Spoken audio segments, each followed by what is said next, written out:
3. Survivor's name is Avi Blitz. Today's date is March 5th, 1996.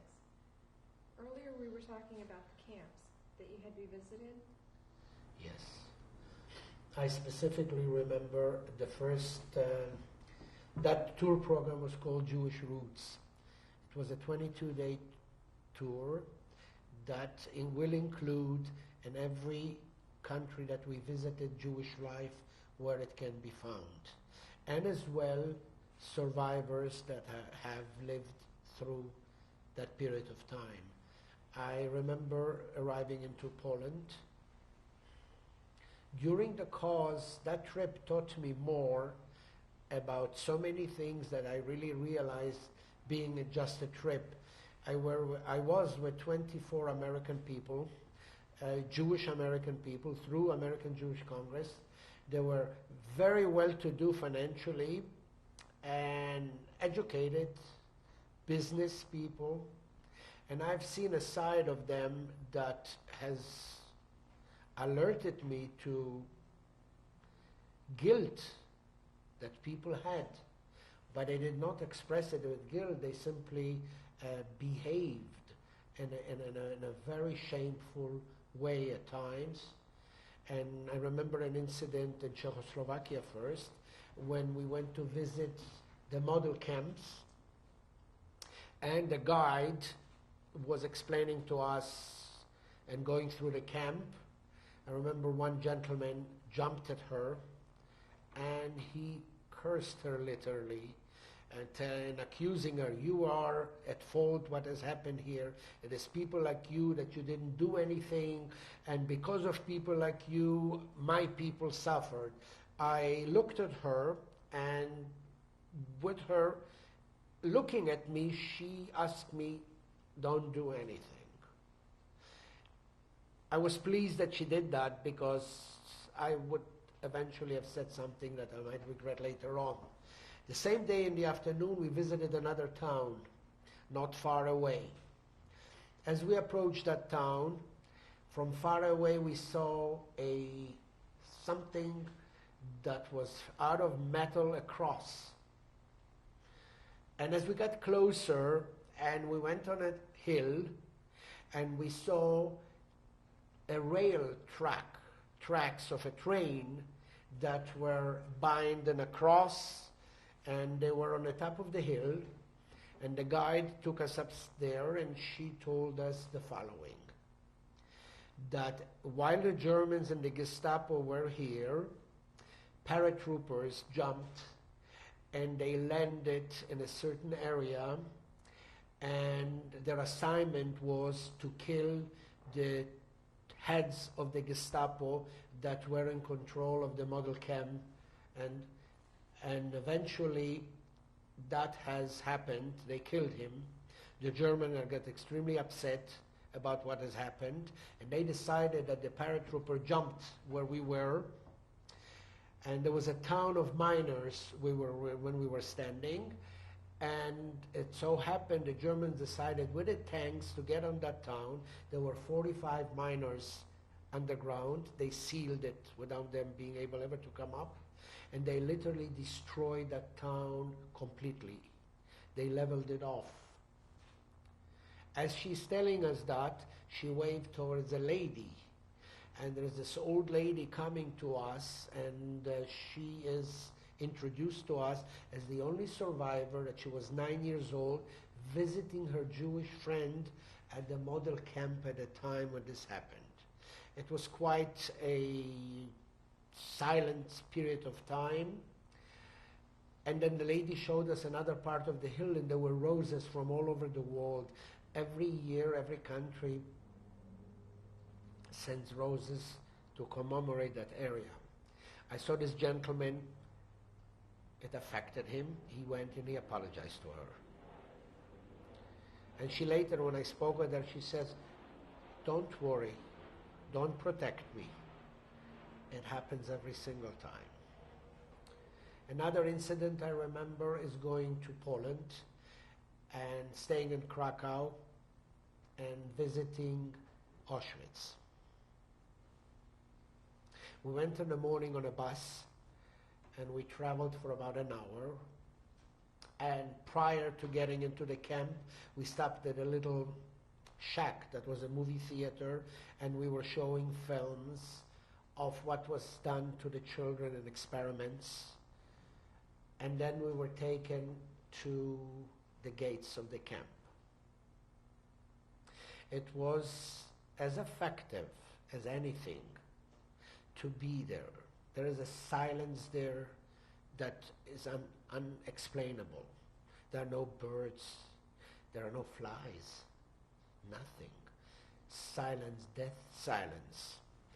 And the Polish guide took us through and explaining to us, and we've seen the various sites of rooms, accumulated bones, shoes, glasses, and so forth. And she was telling us how they conducted it, where the train arrived, that the people got off, who would go to live, and who would be immediately taken to the gas chambers. It was quite an eventful experience to all the people that were with me on the group. I wanted to speak to the Polish guide, and I asked her who are the people that are coming to visit. I specifically am interested in knowing, do any Germans come? She mentioned to me, yes, young students come from universities. And she elaborated even groups from South America come. And I did ask her, how do they carry on? They ask questions, they're very interested, they're very silent. Sometimes they elaborate that their parents told them, don't waste your money. Don't go there, it really didn't happen. It's all exaggerated and so forth. And these kids still wanted to go, and they certainly got their education as to what has happened. And when they left, they certainly felt differently about what transpired there. The Jewish people that I was with were really having a difficult time coping when we visited those various sites. Every time somebody else blew up, they started to argue among each other. It was a very difficult trip emotionally to them, I was made to understand later on. But during the visits of these countries, which are Eastern blockade countries, I tried to explain to them that we are guests in these respective countries. They would still complain that the coffee is not hot enough, or the food is not good enough, and so forth. And as much as I tried to tell them that you're visiting here for another purpose, it really didn't make any sense to them. They just wanted what they paid for, basically. How do you think that the Holocaust affected you? Those people, they were me. Yes. I am only realizing now, that many years later, about 8 years ago when I turned 50, I found myself having time with myself. Within that period of time, I moved to Florida, and I started to have the time and the luxury to think. And I've noticed many things about myself that began to resurface. One, my lack of patience, my inability to sit in one place, literally, my tolerance. I did have a couple of incidents that really brought it out, and one of them was while I was working in Washington on a project, and I was responsible for a crew of construction people, and they are somewhat rowdy when they work. And there was an individual that passed by and looked at me, and he shushed me in a very loud voice. I don't know what happened to me. I almost killed him. I got so angry. My blood, I have never felt as angry at anything, and I let it pass. There was another incident later on that happened to me another time where someone asked me to be quiet. The second time what happened and my outburst was similar. I have never been as angry, and I realized later on, having this time now, that there certainly has a lot to do with a period of time when I was not allowed to talk and say anything. Similar things like that have certainly had an effect on me. I, without a doubt, lived, and I didn't even know the meaning of the word, in denial for the longest time. About 2 years ago, my girlfriend and I suggested that we should go to a professional to see if she can kind of mend our relationships. That wasn't going to any direction specifically. This individual, a psychiatrist, suggested that she would like to have a session alone with me. She spoke with me for a while, and I basically mentioned to her, she wanted to know where I come from. She said, I gathered.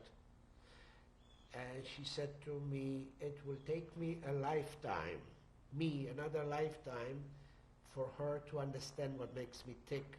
It is best that it should be left alone and not spoken. This is really the first time that I have the possibility of saying what I'm saying. My kids, I never had the opportunity to share anything with them as that. I don't know, it has to do maybe with my approach to them. I even asked them, did you see Schindler's List, my older son? He said, yes, I did. I asked my younger son, he said, well, I saw bits and pieces. I said, did you see the whole film? He says, it's terrible. I don't need to watch it. I said, there is a message there. And I find that I'm having difficulties carrying that message. And I understand with this interview, maybe that will be a tremendous help for me, that I can eventually show them that interview. Did you ever discuss the Holocaust with them? No. The family, my sisters and I, my mother passed in 1984 away, and she really had a tremendous effect afterwards to the day of her death.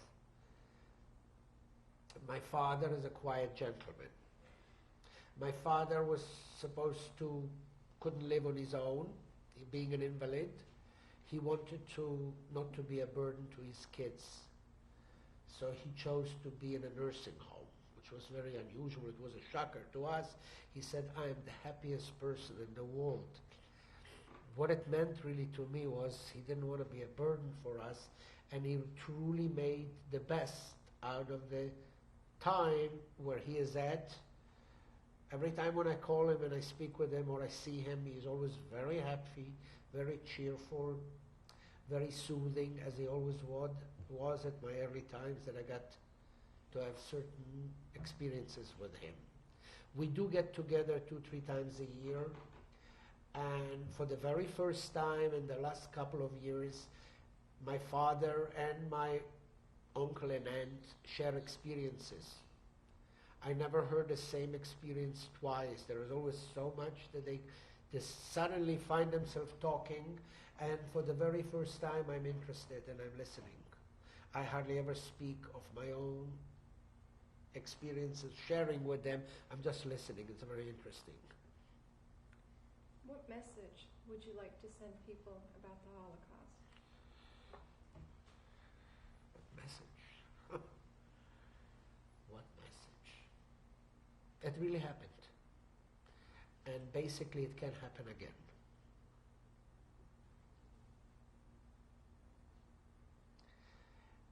And sometimes it happens no matter how you think you can be ready or predict it. You'll find yourself in a situation that is overnight, and you're subjected to atrocities similar to what is today in Bosnia. I've seen enough death after the war. I've seen poverty.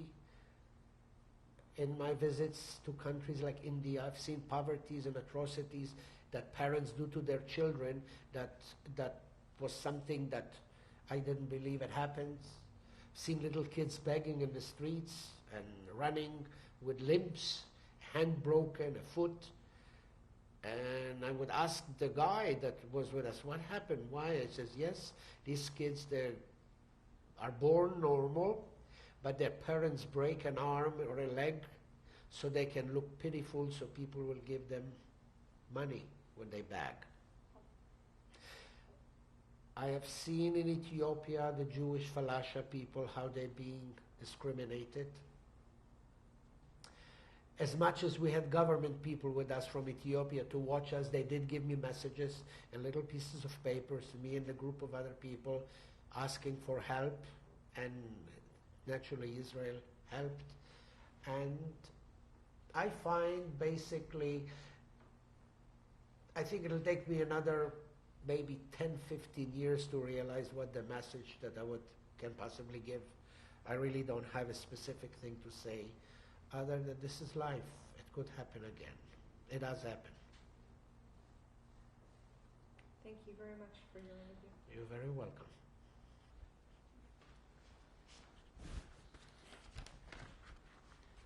The date of this photo? It must be 1935. Do you know where it was taken? It was taken in Rohatyn, and these are my grandparents and their respective children. To the left standing is my mother. She is clenching her fist. I was told she was very angry. She didn't like to pose. The little girl in the center between my grandfather and grandmother is my Aunt Rosette, that survived the Holocaust as well. The other ones are brothers of my mother. Their names? Their name is Jack and Munjo, are the two center. They survived. They came to America prior to it. To the right is Uncle Aryeh Leib, which my son is called after his name. He perished with his children, and they were gassed. Your grandparents' names? David and Deborah Faust.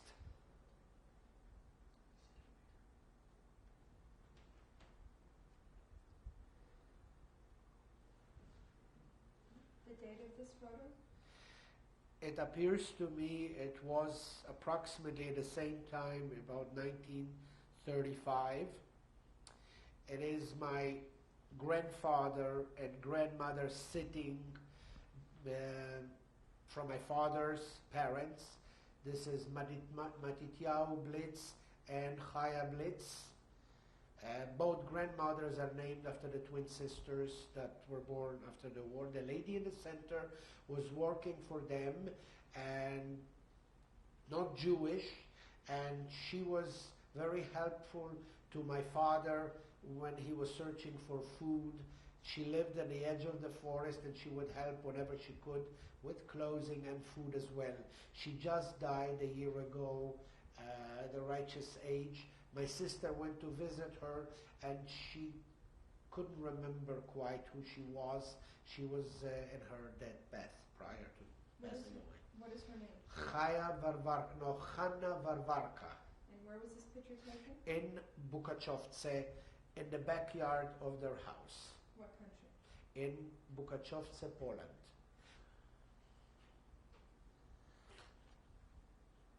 The date of this photo?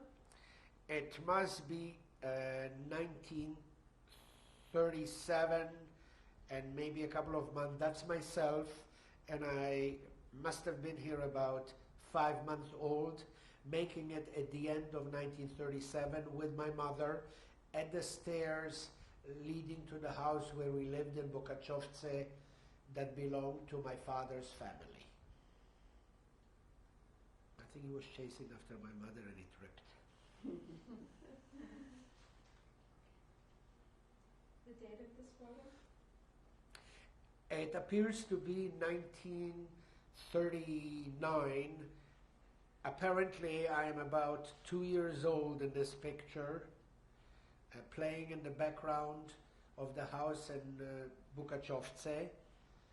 And that was just pre the Russian invasion, I was told, in 1939 by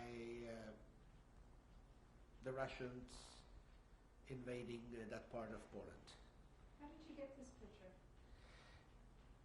I am not certain. I believe my sister makes a point out of looking and talking and questioning, and there were a number of survivors from these various towns. It could be that it was found after or during. My father might have carried a little picture. I really have no recollection how we got to it. My sister would know more than myself. Where was this photo taken? It was taken, I believe, in Reichenbach after the war. That's my father, myself, and my sister. I am 8 years old there, and my sister is 4 years old.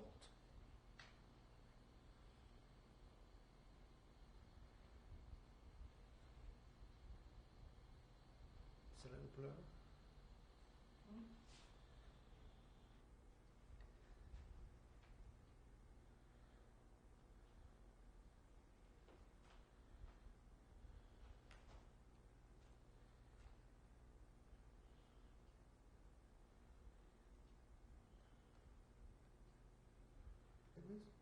It was just BSing.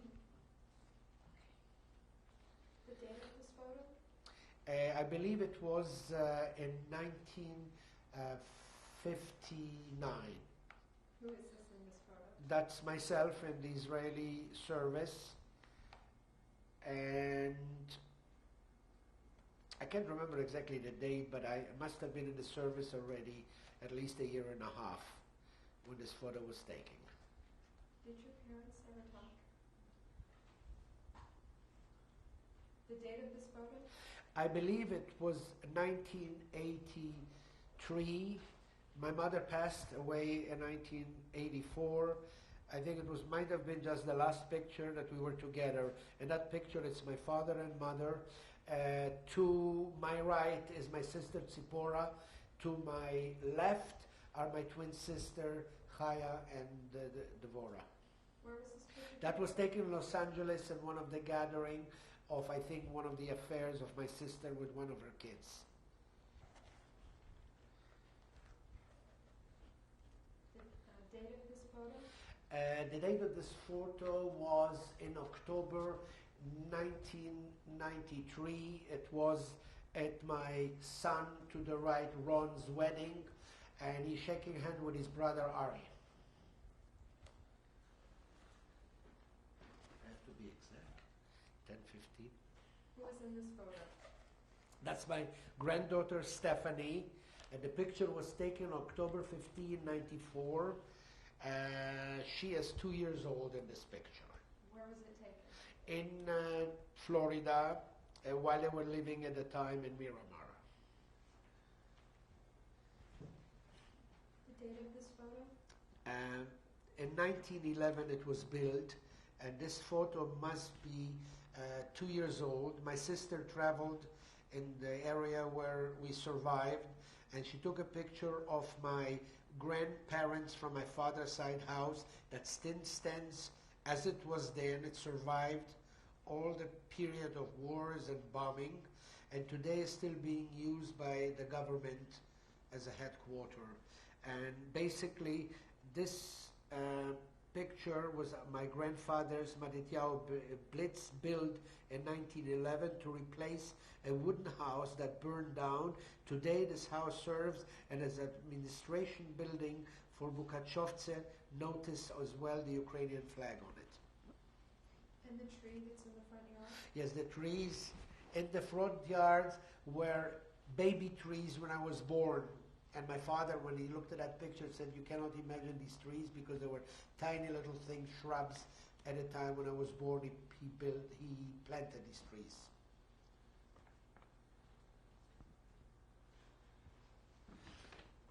Why don't you ask him? Look at this.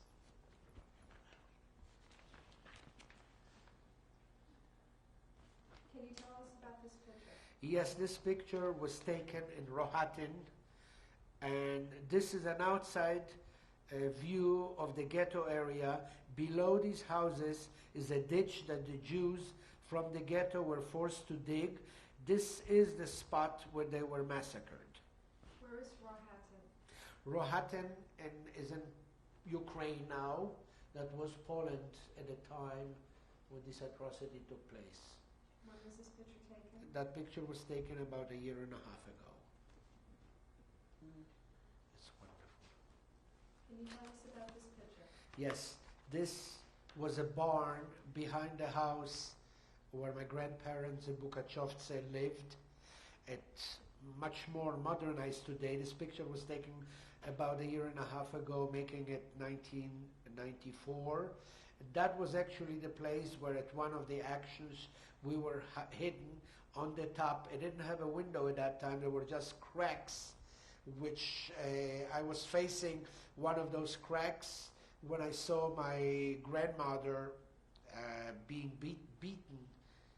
And later on we found traces of blood on that area, and then eventually my grandfather was led away, never to be seen again, and from that area of that little crack I was able to see all that.